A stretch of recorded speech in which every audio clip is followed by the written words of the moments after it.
Bonjour à tous et bienvenue dans cette vidéo. Aujourd'hui, nous allons parler d'une stratégie bien particulière. Il s'agit d'une stratégie assez perverse qui a été utilisée par Satan depuis la nuit des temps, depuis la Genèse, mais qui prend une importance aujourd'hui toute particulière dans ces temps de la fin. Donc, si vous êtes nouveau sur cette vidéo, voilà, vous savez que vous allez entendre parler d'eschatologie, de la fin des temps essentiellement, de messages sur la fin des temps, des messages qui ont été prophétisés dans la Bible à de nombreuses reprises et qui concernent, on le voit de plus en plus, le monde d'aujourd'hui. Voilà, la fin est proche, le Seigneur est à la porte, le Seigneur revient et il nous faut veiller afin d'être prêts à rencontrer notre Seigneur. Donc c'est la fin, probablement on approche de la fin des temps. Ce n'est pas la fin de la terre à proprement parler, puisqu'il y aura des tribulations à venir. Alors après, quel que soit votre avis, si vous êtes au fait des prophéties de la fin des temps, des tribulations, à savoir si vous êtes plutôt du côté des pré-tribulationnistes, si vous pensez que le Seigneur reviendra pour chercher son église, donc pour chercher son épouse, et donc il y aura un événement et vous faites partie de cette catégorie. Il y a des gens qui pensent que Jésus reviendra une première fois pendant la tribulation, et d'autres qui pensent que ce sera après. Donc pour ma part, je pense que le Seigneur reviendra déjà une première fois donc avant les grandes tribulations pour chercher son épouse. Vous avez différents versets, notamment dans Matthieu chapitre 24, qui vous parle justement de la fin des temps à venir. Vous avez un Thessalonicien aussi qui parle de l'enlèvement. Vous avez, voilà, si vous êtes à la recherche vraiment, à savoir, à connaître la vérité, je vous encourage à lire la Bible, à chercher, à vous documenter. Le Seigneur dit dans sa parole, cherchez et vous trouverez. Donc je vous encourage à chercher si vous êtes vraiment intéressé par ce sujet et le Seigneur vous éclairera.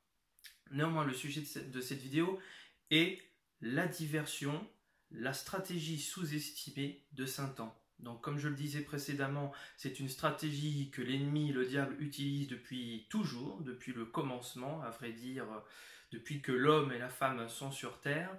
Mais cette stratégie vraiment perverse prend réellement son sens aujourd'hui, et je vais vous lire quelques versets afin que vous sachiez pourquoi. Donc nous allons ouvrir la parole de Dieu, ouvrir la Bible, pour lire la parole dans 1 Pierre, au chapitre 4. Donc la version que j'utilise ici est la Bible du Semeur, mais vous pouvez utiliser d'autres versions, d'autres traductions. Alors, 1 Pierre chapitre 4 et au verset 7. Je commence à lire. La fin de toute chose est proche. Menez donc une vie équilibrée et ne vous laissez pas distraire afin d'être disponible pour prier. Je vais vous lire un autre verset. Donc il s'agit de 1 Pierre au chapitre 1, donc un peu précédemment.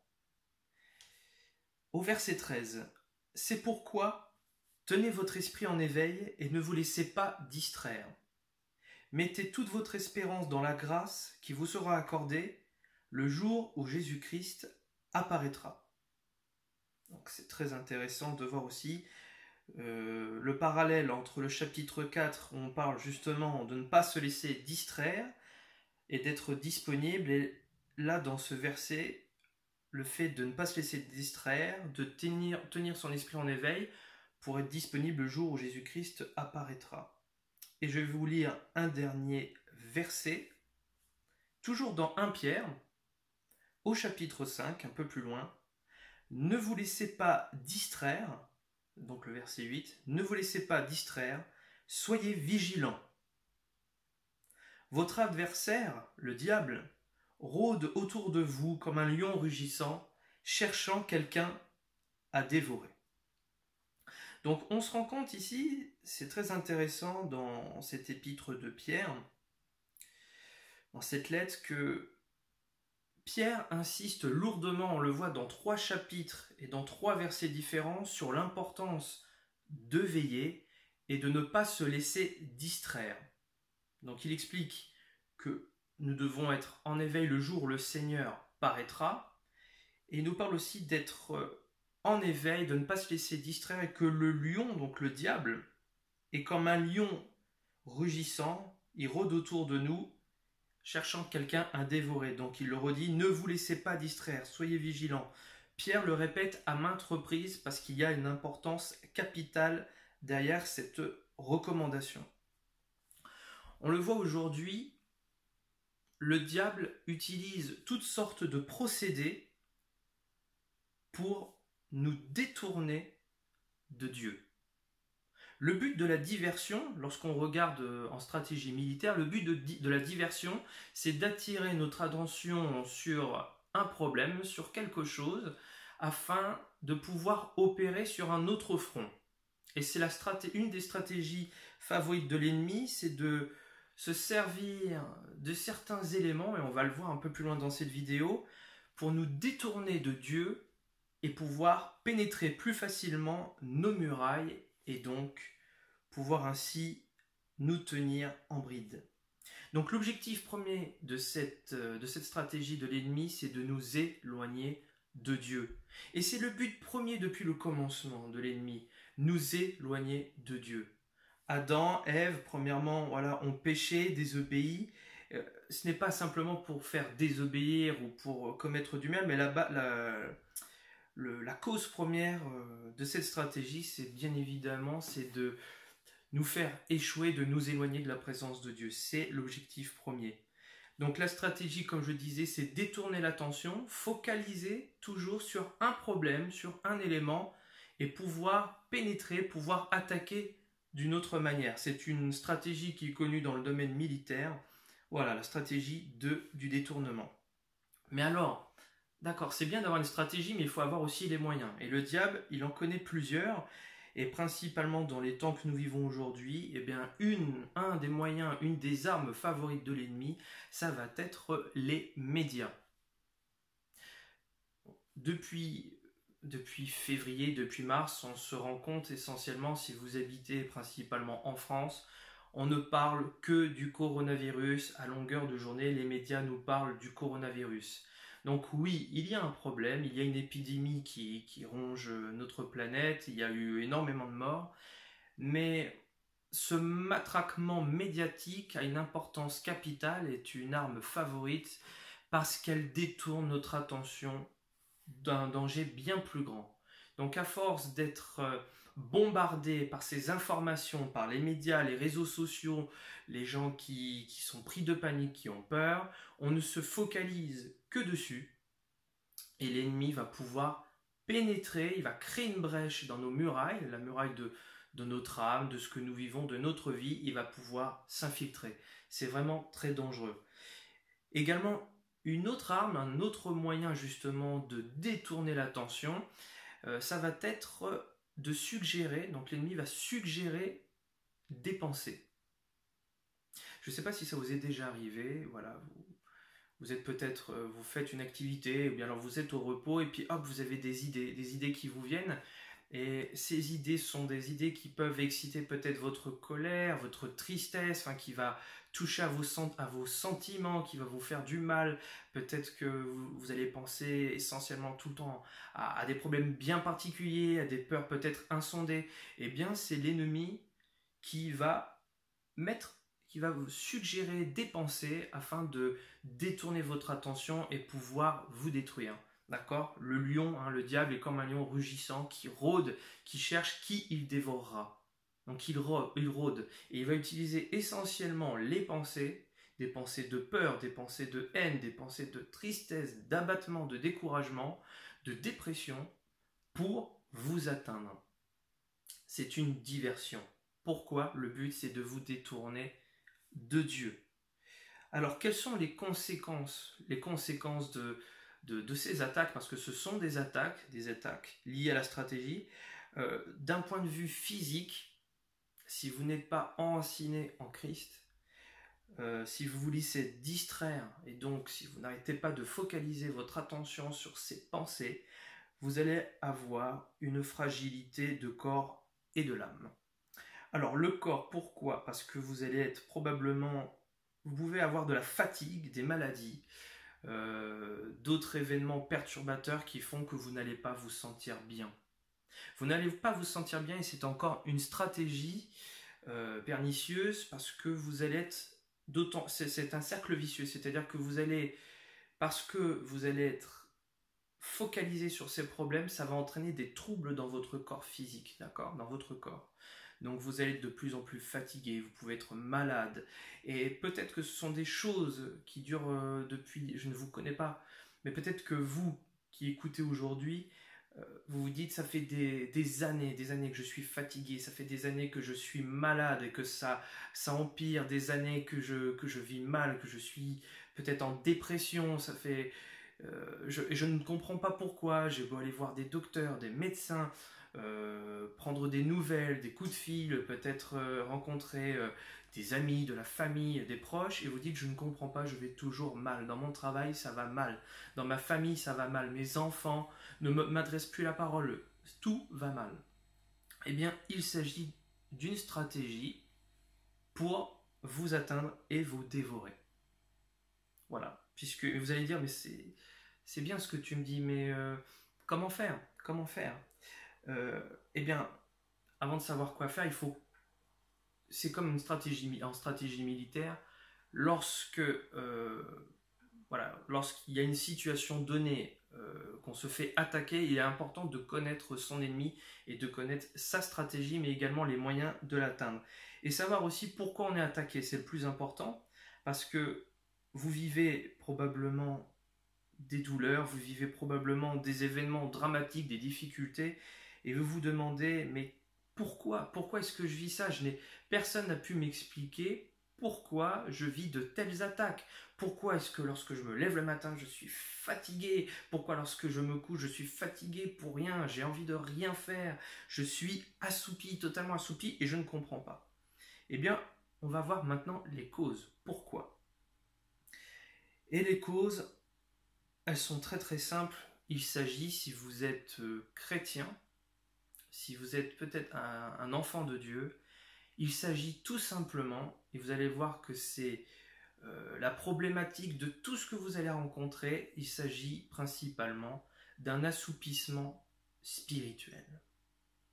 La cause de votre découragement, la cause de votre manque de foi, la cause de ce que vous vivez, principalement de votre manière de voir les choses, la perspective, la cause de ces pensées qui reviennent, peut-être que vous avez des pensées même de mort, de suicide, ces causes, même si vous êtes chrétien né de nouveau, ces causes viennent toujours de la même chose, ils viennent de l'assoupissement spirituel, c'est-à-dire le fait que vous vous éloignez de Dieu. Il est probable, et c'est même plus que probable, c'est certain que votre manque de vie de prière, d'intimité avec Dieu est la cause de tout ce que vous vivez. En termes de pensée, de ce que vous vivez en termes de pensée, et dans votre corps. Le fait de vous éloigner de Dieu, c'est l'objectif numéro 1 du diable. Et comment vous éloigner de Dieu? C'est simple, on vient de le voir, c'est le fait de vous distraire, de attirer votre attention sur quelque chose, et pendant que vous êtes attiré, l'ennemi, il vous retourne et vous dit, regarde ici ce qui se passe, regarde tes problèmes, regarde ce que tu vis, oh regarde ta fille, regarde ton fils, regarde ce qu'ils font. Oh, personne ne t'aime, regarde bien, oh, encore des problèmes, des factures à payer, et oui, ça s'accumule et tu n'y arriveras pas. Mais en faisant ça, le diable, il vous impose pas cette pensée-là, il vous la suggère, il vous montre. Après, c'est vous qui écoutez la voix aussi et qui vous dites, ah oui, c'est vrai, et vous vous focalisez dessus, et pendant ce temps-là, le diable, il pénètre dans vos murailles, hop, il s'empare de vos biens, il s'empare de votre joie, il s'empare de votre santé, il s'empare de toutes les richesses, de toutes les bénédictions. Vous êtes privé de ces bénédictions parce que l'ennemi vous attire vers un problème pour vous détourner d'un autre danger qui arrive dans la pénombre. C'est le but premier de l'ennemi, vous éloigner de Dieu. Parce que lorsque vous êtes distrait, vous ne pouvez pas écouter deux voix en même temps. Lorsque vous êtes distrait, vous n'écoutez plus la voix de Dieu. Et c'est ça le piège, c'est le fait d'être focalisé, de ne pas veiller, d'entendre, d'écouter l'ennemi qui est toujours le père du mensonge. Il ne vous dira jamais la vérité, il vous montrera probablement des circonstances. Alors oui, vous avez des faits, mais il vous expliquera jamais pourquoi. Il vous expliquera pourquoi vous vivez telle épreuve. Il est probable que vous vivez certaines épreuves aujourd'hui. Il y a des épreuves qui ont été permises dans votre vie, mais le but est que vous en sortiez grandi, victorieux. Vous avez déjà la victoire à la croix, et si vous n'avez pas la foi pour vous emparer de cette promesse, de ce que la parole déclare, eh bien vous vous laissez couler et abattre par l'ennemi, et c'est ce que le diable veut. Le diable veut vous voler votre joie. L'ennemi, le diable, ne vient que pour voler, égorger, détruire, c'est le voleur. Il fait comment ? En attirant votre attention sur quelque chose pour voler derrière. Voilà une des stratégies sous-estimées de l'ennemi, la diversion.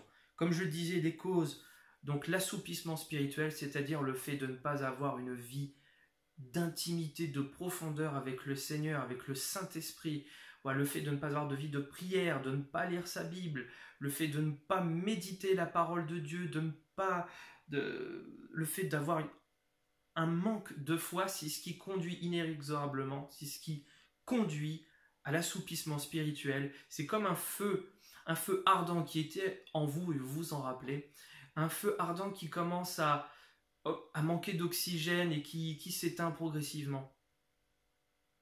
Le Saint-Esprit. Remplissez votre...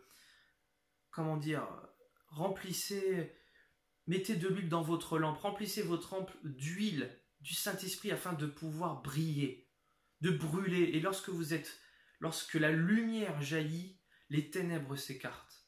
Le but de l'ennemi, c'est de vous amener progressivement à regarder les ténèbres pour vous éloigner de la lumière. Parce que tant que vous êtes proche, tant que vous êtes tout près de la lumière, l'ennemi ne peut rien. L'ennemi craint la lumière, l'ennemi craint la vie, l'ennemi craint Jésus.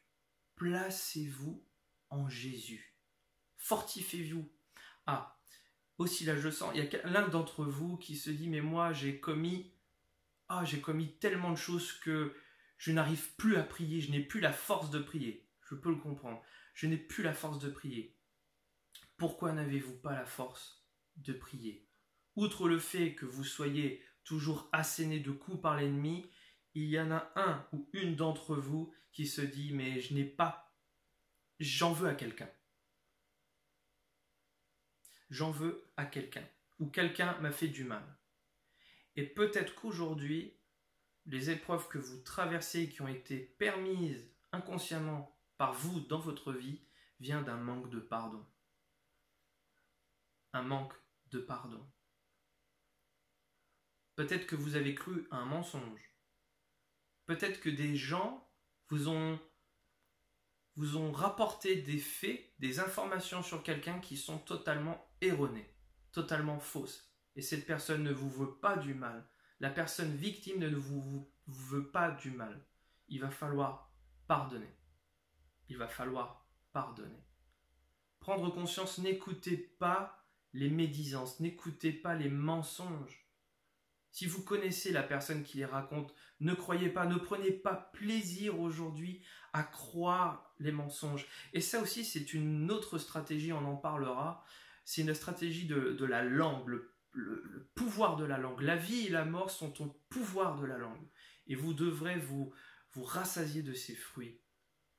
Évitez de dire du mal, évitez de critiquer lorsque vous dites du mal ou que vous aimez entendre du mal. Eh bien, ces choses ce sont comme des portes. Ce sont des portes que vous ouvrez dans votre cœur qui permettent à l'ennemi de venir vous assiéger et de pénétrer au plus profond et vous faire du mal. Vous faire souffrir dans votre corps, vous faire souffrir dans votre âme, votre personnalité. Après, vous ne comprenez pas pourquoi vous devenez colérique, vous ne comprenez pas pourquoi vous vous sentez fatigué. Eh bien, c'est parce que des portes ont été ouvertes et il est possible aujourd'hui de les fermer définitivement, de fermer ces portes. il est possible de fermer ces portes. Alors comment faire? Comment sortir? Comment vaincre l'ennemi? Comment sortir de cette situation difficile dans laquelle nous vivons et avec les dangers qui viennent?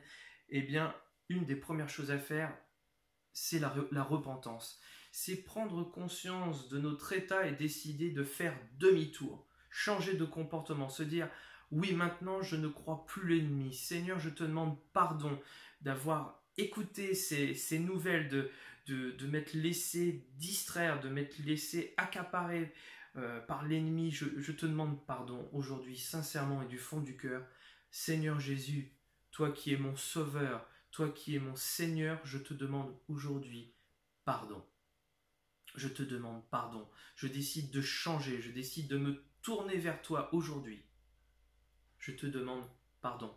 Et si vous n'êtes pas encore enfant de Dieu, si vous n'êtes pas encore né de nouveau, si vous n'êtes pas encore un véritable chrétien ou disciple de Jésus, il est peut-être temps aujourd'hui de fermer la porte à certaines pratiques que vous avez pu avoir.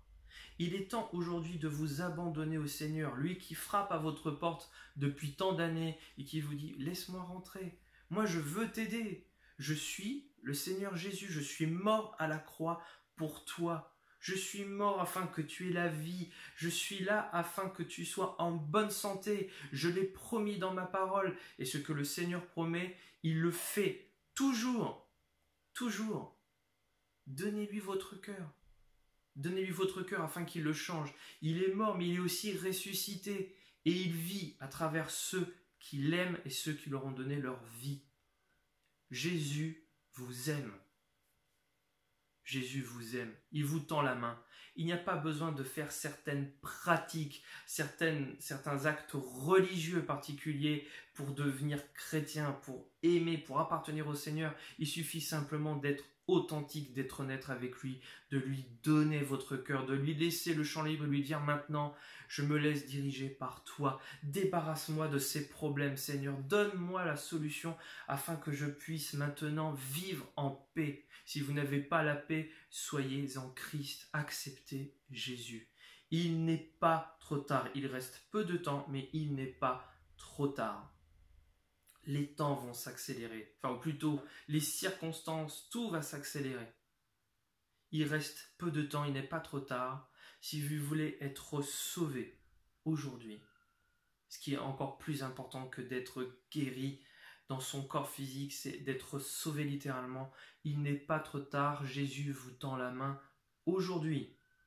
Il vous tend la main, il vous tend la main. Parce qu'ensuite, ça va être beaucoup plus grave.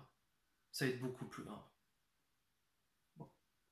Donc, les solutions, je parlais de repentance, je parlais de demander pardon, mais il y a également l'intimité. On expliquait que l'écho, c'était un manque d'intimité, donc forcément la solution, ça va être de renforcer les liens avec le Seigneur. Comment?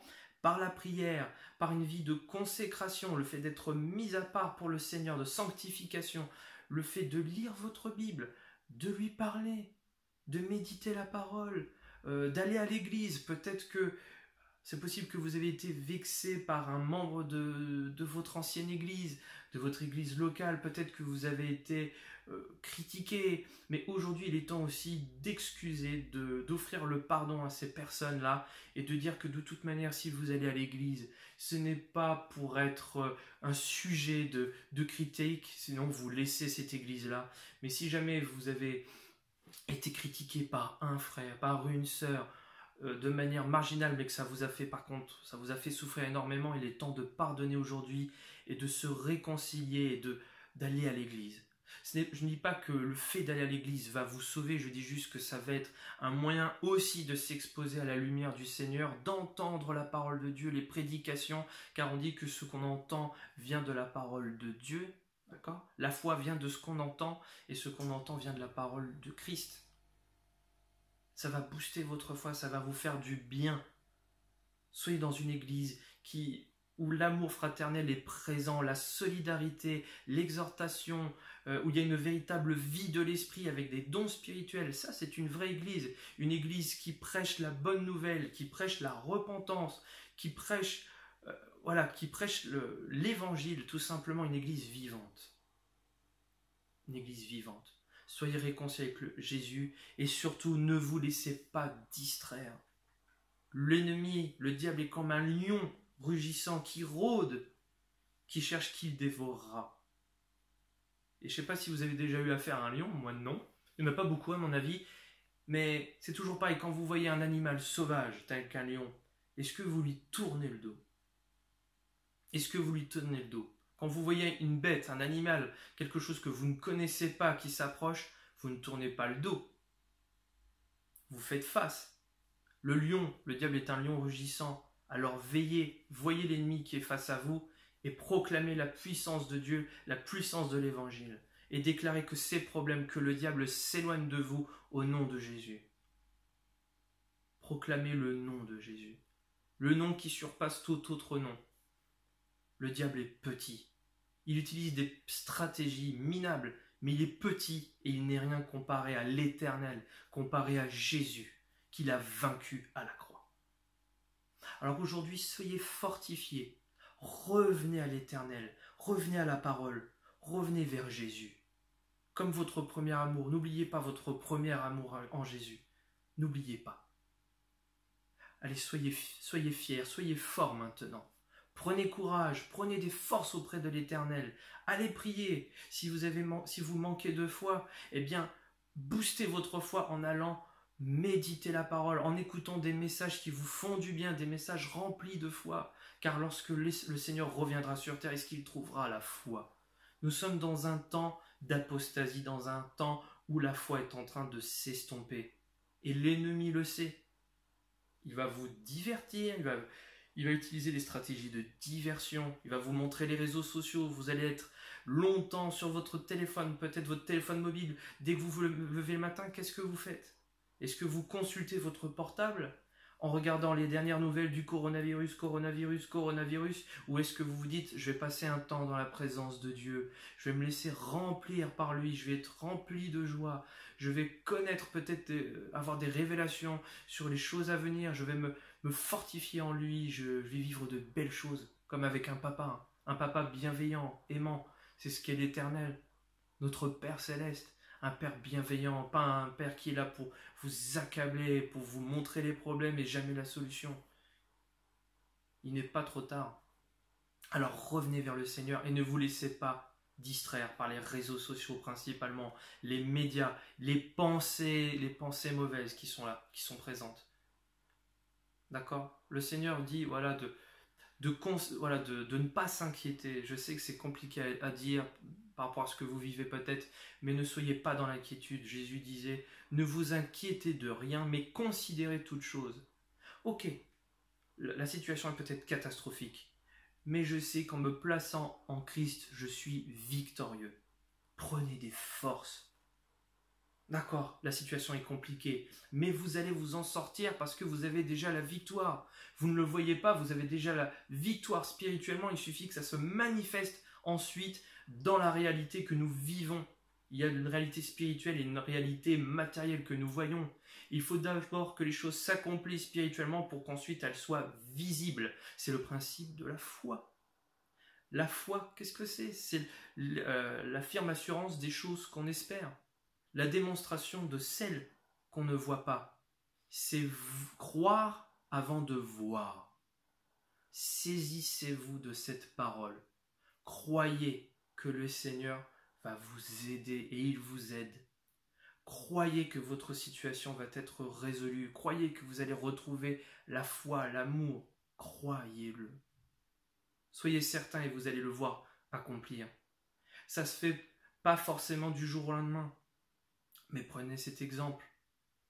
Lorsque vous semez une graine, il faut un peu de temps, mais vous l'avez semée et en semant, en arrosant, vous savez que vous allez récolter. Vous ne savez pas quand, vous ne savez pas à quelle vitesse, mais vous savez que vous allez récolter. Semez maintenant. Semez dans la parole. Ne laissez pas justement les mauvaises semences du diable dans votre jardin. Retirez ces graines, ces mauvaises herbes. Retirez-les de votre jardin et laissez le Seigneur, le jardinier parfait, vous montrer comment semer. Semez des bonnes paroles et vous récolterez les fruits. Semez. ne vous laissez pas distraire. Veillez, il reste peu de temps. Que le Seigneur vous bénisse et je vous dis à bientôt.